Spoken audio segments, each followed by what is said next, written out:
So this is a video on evaluating my life, my future, where I'm going, how I'm going to get there, because it's been very difficult, as you can see.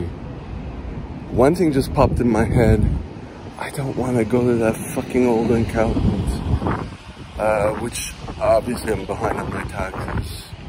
If you followed me for a while, it's still going on strong from 2017 on. Not even making a revenue, an income, but still. And I want to start things from scratch. But anyways, that just popped in my head. If it's not obvious, I'm exhausted. Predictably so. I'm on one coffee.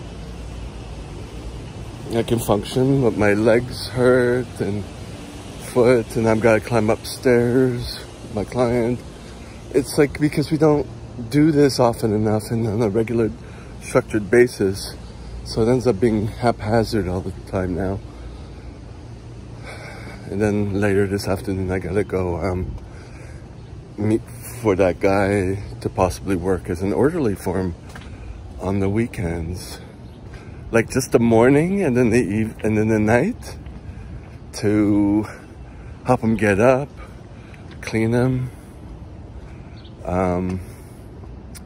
make his breakfast. I have to learn how to, well, I could do that. I just didn't do that work. Anyways, all that stuff. And he weighs 130 pounds, so there's no assistant machines to help you. Like, I don't know how you say that in English. The lever systems, like these mechanical machines that lift the person. But he's 130 pounds, so that's where my lifting goes in hand. And at night, to put him to bed. And he's walking distance from where I live. So something to be grateful about, it just happened. I was running for the metro, the subway, though last minute I realized I was going the wrong direction, so I stopped. But the reason I was, I'm like very heavy, and I'm not a runner, but I was practicing that so that I don't have pains and all that when I'm running. And so and then I could kind of just like run at the drop of a hat. That's my goal, because where I live, that's a necessity. So I did that. No pains in my knees, no pains in my lower legs.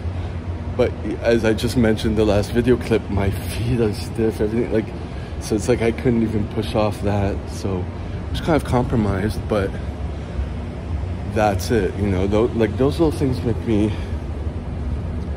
happy that I'm able to just kind of still move.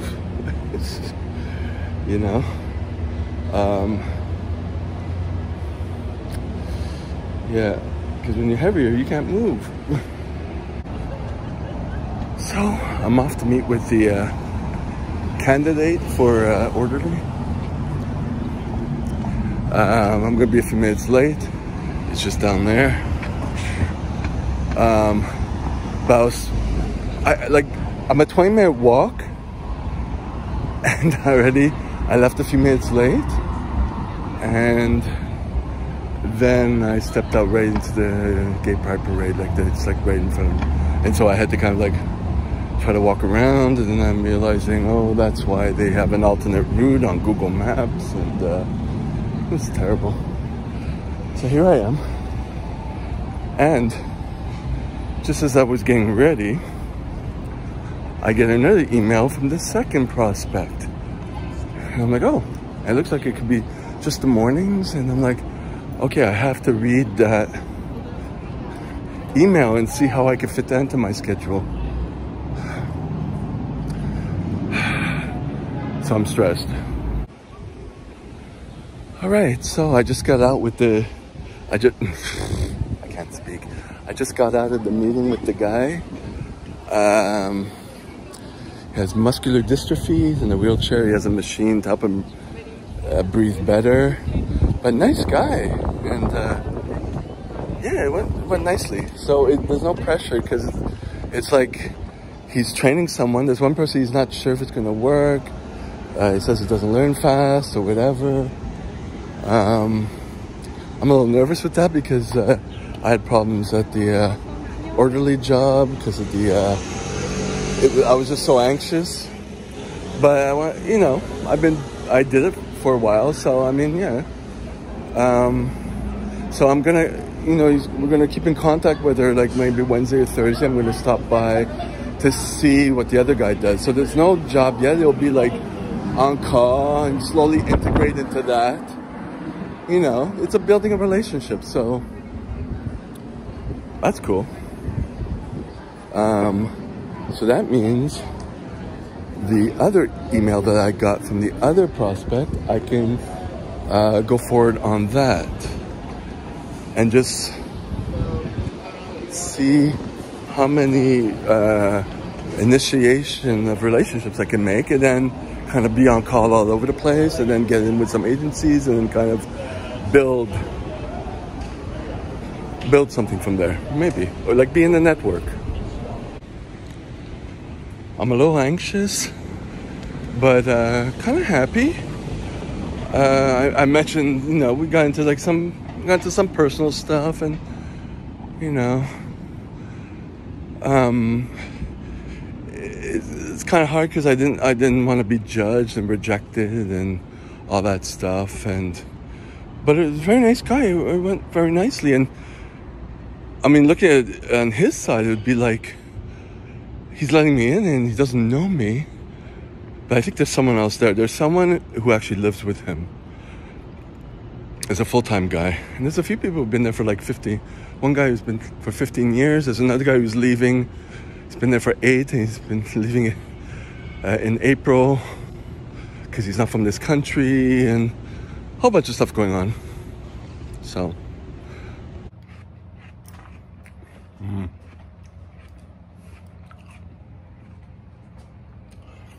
I have no idea where there's a meeting. I'm going to have to read the box. Bar in Chinatown.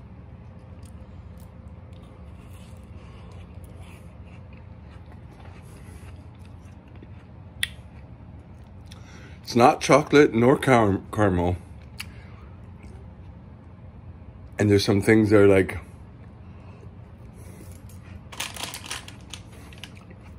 sitting in there.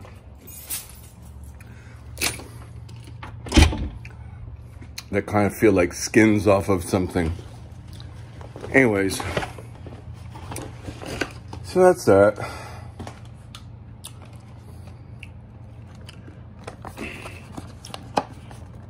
I'll figure it out. Oh, coffee? No, that's not coffee. Okay, it's one of their desserts. It's supposed to taste like that. I'll have to look at it. Anyways, so yeah, now I'm starting to feel a little down. I'm gonna go stay here and relax,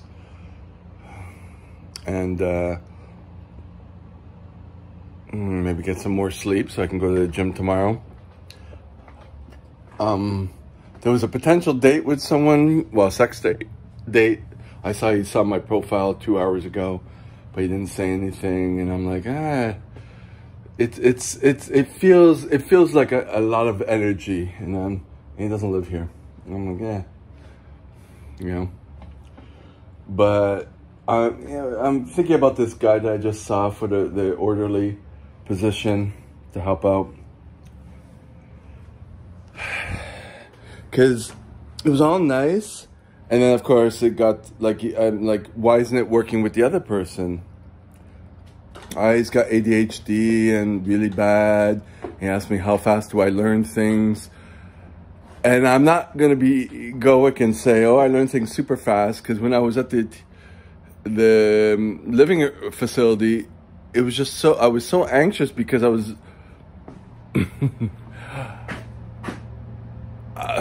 with all these fucked up women. You know. If you got middle-aged women with fucking tattoos all over their hands and shit, you know they've been through some shit, and it's just like projected onto me, and I feel very like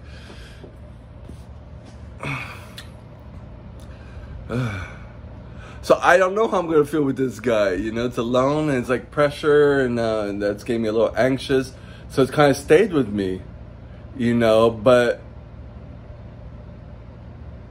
All you have to do is just tell me what you want me to do and I'll do it, and then I'll retain that. It's not that complicated, but it just became so complicated, the orderly place, because everyone's ego was up there. I don't know. So obviously I have no confidence when it comes to this. I should have known. Those like things that felt like skins off of something, it's red beans. So it's red bean paste. Well, red beans, condensed milk and pudding ice cream bar. So like what I had with my, I didn't film it. I had some burritos that I made. I'm going to make some more after this. It's a thing. Everything in Chinatown, it's like red beans, soy. It's like, it's very big. So that's the taste. That's those things. See the red bean? Right there. Kidney bean. And there you go. So, and yeah, that's another thing. There's milk and pudding, but like the first thing is water, red bean paste, which is water and bean, water, red bean, sugar, maltose. Sugar, maltose gives me diarrhea, but hey, and some salt.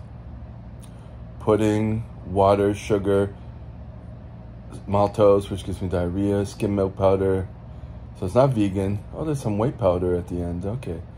But anyways, I mean, the sugars, the carbohydrates, it's not as sweet as the American, as westernized version. So that's another thing. So it's always an acquired taste, you know.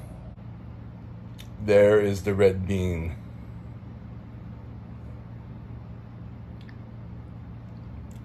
A few of them, obviously. I taste some sugar. It's a different type of sugar too. It feels, obviously, the maltose. So, yeah.